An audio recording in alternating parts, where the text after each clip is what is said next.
가끔 코골이가 심해서 병원에 가서 진찰을 받았더니 코가 막혀서 그런 거고 비중격 만곡증으로 인해서 코가 막혔으니 비중격 만곡증 수술을 해야 됩니다 라는 처방을 받아서 정말 수술을 해야 될지 고민하시는 분들이 상담을 해오시기도 합니다.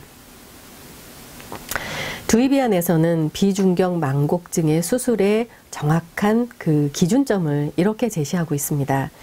비중격 만곡증은 하루아침에 생긴 증상이 아니고 어릴 때부터 비중격, 코의 이 비중격이 한쪽으로 치우쳐 있어서 한쪽 콧구멍은 넓고 한쪽 콧구멍은 좁은 경우 똑같이 비점막이 부풀 경우에 좁은 쪽이 훨씬 더 코가 잘 막히게 되는 건 사실이죠.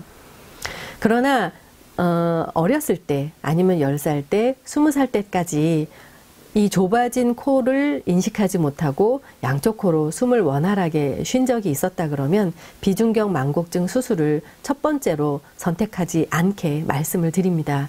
왜냐하면 비점막이 잘 부어서 막히는 거지, 물론 좁아진 부분이 더 잘 막히기는 하지만 그 막히지 않을 정도로 비점막의 부기를 빼줄 수 있는 방법이 있다 그러면 비중격 만곡증 수술을 제일 먼저 선택할 필요가 없는 거죠.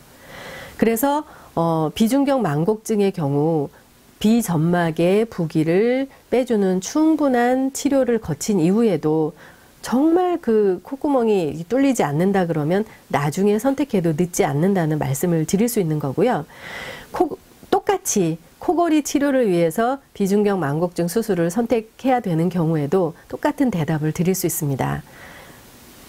코골이는 비강과 부비동 공간이 좁아져 있을 때 좁아져 있는 것만큼 입천장의 연국의 부분이 하비갑계에 부어있는 부분과 마찰이 일어나서 나타나는 마찰음으로 비강과 부비동 공간이 넓어지는 것만큼 코골이 소리는 줄어들게 되어 있는데요.